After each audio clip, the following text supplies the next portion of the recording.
Friends, कैसे हो आप सब? आई होप सब बहुत अच्छे होंगे, सबकी पढ़ाई भी काफी अच्छी चल रही होगी, जिसको और अच्छा बनाने के लिए आ गई हैं आपकी अपनी Khushboo ma'am, biology master teacher at Vedantu. तो आज के सेशन में हम ड्रॉ करने वाले हैं आपके एपिथेलियल टिश्यूज के सारे डायग्राम, वो भी जस्ट 5 मिनट्स में। भाई सारे डायग्राम्स 5 मिनट में नहीं, एक एक डायग्राम को आप 5 मिनट में कैसे ड्रॉ कर सकते हो हम ये देखेंगे। तो भाई हम सबको पता है एपिथेलियल टिश्यूज कितने टाइप के होते हैं। स्क्वायमस एपिथेलियम जिसका पार्ट होता है स्ट्रेटिफाइड स्क्वायमस एपिथेलियम, फिर आते हैं कॉलमनार एपिथेलियम जिसमें प्रेजेंट होते हैं सीलिएटेड कॉलमनार एपिथेलियम, थर्ड होते हैं आपके क्यूबॉइडल एपिथेलियम एंड फोर्थ होते हैं आपके ग्लैंडुलर एपिथेलियम। तो भाई इन सारे ही डायग्राम्स को हम ड्रॉ करने वाले हैं आज के सेशन में। और मेरे पास आपके लिए एक और अच्छी सी न्यूज है जिससे आप फाइनल एग्जाम्स में भाई फोड़ सकते हो।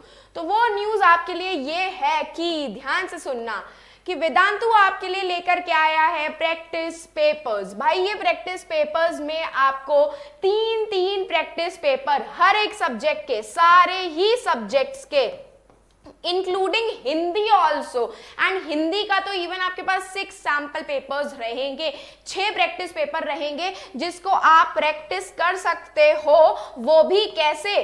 फ्री। कोई भी पैसे की पेमेंट आपको इन प्रैक्टिस पेपर्स को डाउनलोड करने में या प्रैक्टिस करने में नहीं करनी है। बस कुछ करने की रिक्वायरमेंट नहीं है। आपके इसी सेशन के डिस्क्रिप्शन बॉक्स में इस तरीके का एक लिंक अवेलेबल होगा। अगर मैं वो लिंक दिखाऊं आपको तो ये आपका चल रहा होगा सेशन, ठीक है। उसी सेशन के डिस्क्रिप्शन बॉक्स का ये पिक्चर है जिसमें आपको ये दिख रहा होगा class 9 practice papers 2024 PDF with solutions. तो इस लिंक पे जब आप क्लिक करोगे तो आपसे वो क्या करेगा? रजिस्ट्रेशन करने के लिए बोलेगा। तो रजिस्टर करने के लिए आप अपने फोन नंबर को डालोगे और उस पे जो ओटीपी आएगा बस वो ओटीपी आपको डालना पड़ेगा और आपका क्या होगा? आप फ्री ऑफ कॉस्ट ये प्रैक्टिस पेपर्स को डाउनलोड कर सकते हो। लेकिन अगर आपने रजिस्टर ऑलरेडी कर लिया है तो आपको ये स्टेप परफॉर्म करने की जरूरत नहीं पड़ेगी। डायरेक्ट आपकी वो पीडीएफ ओपन हो जाएगी जिसमें आपके सारे के सारे सैंपल पेपर्स गिवन हैं, English, maths, SST, basic maths, standard maths, science के एंड इवन हिंदी के भी प्रैक्टिस पेपर्स अवेलेबल हैं जो आप बिल्कुल फ्री ऑफ कॉस्ट डाउनलोड भी कर सकते हो, प्रैक्टिस भी कर सकते हो एंड इवन उसके सॉल्यूशंस भी अवेलेबल हैं। तो मेक श्योर जरूर करना कि आप ये सारे सैंपल पेपर्स को अच्छे से प्रैक्टिस कर लो, क्योंकि भाई इसमें कोई पैसा नहीं लगने वाला है और आपके फाइनल एग्जाम्स की प्रिपरेशन अच्छी हो जाएगी, ठीक है। तो लेट्स बिगिन आवर सेशन कि भाई सबसे पहला डायग्राम हमारा होता है सिंपल स्क्वायमस एपिथेलियम। हमारे जो सिंपल स्क्वायमस एपिथेलियम होते हैं ना वो एक बेसमेंट मेम्ब्रेन पे प्रेजेंट होते हैं, ठीक है। एक बेसमेंट मेम्ब्रेन आप इस तरीके से बना लेना, ठीक है। ये क्या हो जाएगी? आपकी बेसमेंट मेम्ब्रेन। ये बेसमेंट मेम्ब्रेन के ऊपर सिर्फ एक सिंगल लेयर प्रेजेंट होती है सेल्स की। तो इस तरीके से आप सिंगल लेयर बना सकते हो अपने सेल्स की। बस एक सिंगल लेयर प्रेजेंट होती है इसके ऊपर, ठीक है, सेल्स के ऊपर आपकी, और एक इसमें न्यूक्लियस प्रेजेंट होता है। तो जरूरी नहीं है ऐसा 3D डायग्राम बनाना है, आप इस तरीके का डायग्राम भी सिंपल सा बना करके आ सकते हो। ये होते हैं आपके simple squamous epithelium.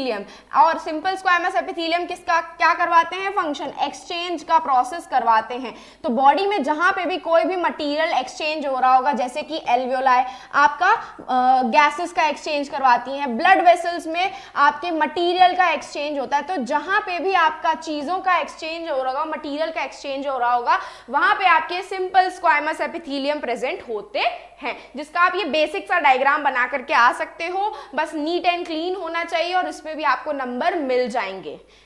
Moving on to the next जो कि है स्ट्रेटिफाइड स्क्वायमस एपिथेलियम। अगेन ये एक बेसमेंट मेम्ब्रेन के ऊपर लाई करते हैं। ये क्या है? आपकी बेसमेंट मेम्ब्रेन है। क्या है? एक बेसमेंट मेम्ब्रेन। अब भाई स्ट्रेटिफाइड स्क्वायमस एपिथेलियम का ही टाइप होते हैं, बस इसमें फर्क ये होता है कि फ्लैट सेल्स होते हैं चपटे चपटे से और एक से ज्यादा लेयर्स में प्रेजेंट होते हैं। ये बहुत सारी लेयर्स में प्रेजेंट होते हैं। इस तरीके से सेल्स जो होते हैं वो लेयर्स में प्रेजेंट होते हैं, एक के ऊपर एक प्रेजेंट होता है लेयर्स के फॉर्मेट में, ठीक है। ऐसे ही आपको लेयर बनानी है, ठीक है, और इसके अंदर एक न्यूक्लियस बना देना है। जस्ट इस तरीके से एक न्यूक्लियस बना देना इसके अंदर, बस और कुछ करने की रिक्वायरमेंट पड़ेगी ही नहीं, बस और कुछ करने की रिक्वायरमेंट नहीं पड़ेगी। ठीक है, ये हो गए आपके स्ट्रेटिफाइड स्क्वाइमस एपिथेलियम। क्या हो गया? स्ट्रेटिफाइड स्क्वाइमस एपिथेलियम, जिसका फंक्शन क्या होता है? प्रोटेक्शन प्रोवाइड करने का। तो इसीलिए ये हमारे स्किन में प्रेजेंट होते हैं, स्किन में प्रेजेंट होते हैं स्ट्रेटिफाइड स्क्वाइमस एपिथेलियम, जो कि हमें प्रोटेक्शन प्रोवाइड करने का काम करते हैं आउटर एनवायरनमेंट से। ठीक है, ये लेयर्स में प्रेजेंट होते हैं, एक के ऊपर फ्लैट सेल्स की लेयर्स प्रेजेंट होती हैं इसमें। Moving ahead with the next, that is the simple columnar epithelium. ये भी आपके बेसमेंट मेम्ब्रेन के ऊपर प्रेजेंट होते हैं। क्या होते हैं? ये हो गई आपकी बेसमेंट मेम्ब्रेन। आप लोगों को समझ में आ रहा होगा कॉलमनार, तो कॉलम्स प्रेजेंट होते हैं। जैसे आपने एक्सेल शीट में लंबे लंबे से कॉलम्स देखे हैं, तो just you have to make some columns. इस तरीके से लंबे लंबे आपको कॉलम्स बनाने पड़ेंगे, जिसमें इंटरसेल्युलर स्पेसेस नहीं होती है। और क्या प्रेजेंट होता है? न्यूक्लियस बेस पे। इस तरीके से न्यूक्लियस प्रेजेंट होता है। ये हो गए आपके कॉलमनार एपिथेलियम, जो कि क्या फंक्शन परफॉर्म करते हैं? कॉलमनार की स्पेलिंग गलत हो गई, कॉलमनार, जो कि क्या फंक्शन परफॉर्म करते हैं? एब्जॉर्प्शन का और सिक्रीशन का, एब्जॉर्प्शन का और सिक्रीशन का फंक्शन परफॉर्म करते हैं। तो ये प्रेजेंट होते हैं आपके स्टमक एंड स्मॉल इंटेस्टाइन में। कहाँ प्रेजेंट होते हैं? स्टमक एंड स्मॉल इंटेस्टाइन में। ठीक है, कहाँ प्रेजेंट होते हैं? स्टमक और स्मॉल इंटेस्टाइन में। कॉलम शेप्ड सेल्स होते हैं, लंबे लंबे से लॉन्ग सेल्स होते हैं, जिसमें न्यूक्लियस जो होता है बेस पे प्रेजेंट होता है। इनका फंक्शन जो होता है एब्जॉर्प्शन और सिक्रीशन करवाने का, तो ये हमारे स्मॉल इंटेस्टाइन और स्टमक में प्रेजेंट होते हैं। स्मॉल इंटेस्टाइन खाने को एब्जॉर्ब करती है, जबकि स्टमक जो होता है डिफरेंट डिफरेंट टाइप के एंजाइम्स और एसिड को सिक्रीट करता है। तो भाई ये इसका फंक्शन हो गया, ये उसका डायग्राम हो गया। ये ही डायग्राम आप सिंपल सा प्यारा सा स्केल का यूज करके बना लोगे, तब भी मार्क्स पूरे ही मिलेंगे। जरूरी नहीं है आपको ऐसा बनाने की। ठीक है, नेक्स्ट डायग्राम की बात करूं तो सिंपल कॉलमनार एपिथेलियम, जो कि सीलिएटेड होते हैं। अगेन ये आपके मेम्ब्रेन के ऊपर प्रेजेंट होते हैं। ये भी आपके कॉलम्स ही होते हैं। क्या प्रेजेंट होते हैं? इसमें कॉलम्स प्रेजेंट होते हैं इस तरीके से। बस इन कॉलम्स के ऊपर क्या प्रेजेंट होता है? हेयर लाइक एक्सटेंशंस प्रेजेंट होते हैं। क्या प्रेजेंट होते हैं? हेयर लाइक एक्सटेंशंस इस तरीके से, जिनको हम क्या बोलते हैं? We call them as cilia. जिनको हम क्या बोलते हैं? सीलिया बोलते हैं। क्या बोलते हैं हम इसको? सीलिया बोलते हैं। ठीक है, और ये इस तरीके से न्यूक्लियस प्रेजेंट होता है। ये जो सीलिया होता है, ये किसमें हेल्प करता है? ये मूवमेंट करवाने में हेल्प करता है, मूवमेंट ऑफ सब्सटेंसेस या फिर पार्टिकल्स। तो ये कहाँ प्रेजेंट होते हैं? हमारे फेलोपियन ट्यूब में प्रेजेंट होते हैं, जो कि आपके फीमेल रिप्रोडक्टिव ट्रैक्ट का पार्ट होता है। फेलोपियन ट्यूब में प्रेजेंट होते हैं, रेस्पिरेटरी ट्रैक्ट में प्रेजेंट होते हैं, ईसोफेगस जिसको हम बोलते हैं।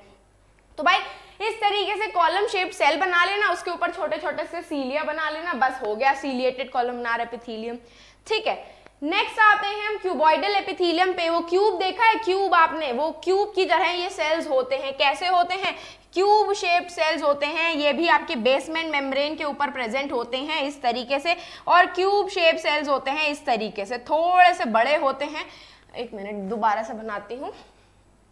क्यूब शेप सेल्स होते हैं आपके। कैसे होते हैं? क्यूब शेप सेल्स इस तरीके से बेसमेंट मेम्ब्रेन के ऊपर प्रेजेंट होते हैं। ठीक है, और क्यूब की तरह होते हैं, बड़े बड़े से, जैसे क्यूब नहीं होते आपके, इस तरीके से, इस तरीके से क्यूब शेप्ड सेल्स होते हैं आपके क्यूबॉइडल एपिथेलियम। और इनका फंक्शन क्या होता है? एब्जॉर्प्शन करवाने का, ठीक है, इवन सिक्रीशन करवाने का, एंड आपका क्या करवाने का? एक्सक्रीशन करवाने का। तो ये कहाँ प्रेजेंट होते हैं? किडनी टिब्यूल्स में प्रेजेंट होते हैं, जिनको हम साइंटिफिक लैंग्वेज में रीनल टिब्यूल्स भी बोलते हैं। तो अगर एग्जाम में रीनल टिब्यूल लिख करके आ जाए तो कंफ्यूज मत होना, उसका मतलब किडनी टिब्यूल्स ही होता है। तो ये हो गया आपका सिंपल क्यूबॉइडल एपिथेलियम, जिसका फंक्शन एब्जॉर्प्शन, सिक्रीशन और एक्सक्रीशन करवाने का होता है। ये आपके किडनी टिब्यूल्स में प्रेजेंट होते हैं, जो कि रीनल टिब्यूल्स भी कहा जाता है उनको। सो दिस वॉज सारे इंपॉर्टेंट से डायग्राम आपके एपिथेलियल टिश्यूज के। तो भाई अगर इस सेशन की पीडीएफ आपको चाहिए तो जल्दी से जाकर के जरा टेलीग्राम चैनल को ज्वाइन कर लो, जिसका लिंक आपके सेशन के डिस्क्रिप्शन बॉक्स में अवेलेबल है। एंड अगर आपको ऐसे ही सारे अमेजिंग सेशन के डे टू डे नोटिफिकेशंस चाहिए, तब भी आप टेलीग्राम चैनल को ज्वाइन कर लेना और चैनल को सब्सक्राइब कर देना, ताकि आपको ऐसे ही day to day notifications timely मिलते रहें। और अगर आपको सेशन पसंद आए तो लाइक कर दो। मुझे पर्सनली फॉलो करना है तो इंस्टाग्राम पे मुझे फॉलो आउट कर सकते हो आप, खुशबू_भाटिया, जहां पे आप अपने अनगिनत डाउट्स पूछ सकते हो, बहुत सारे लोग पूछते भी हैं। तो चलो फिर मिलेंगे चलते चलते, लेकिन उससे पहले लाइक शेयर एंड सब्सक्राइब कर दो। Bye bye and take care.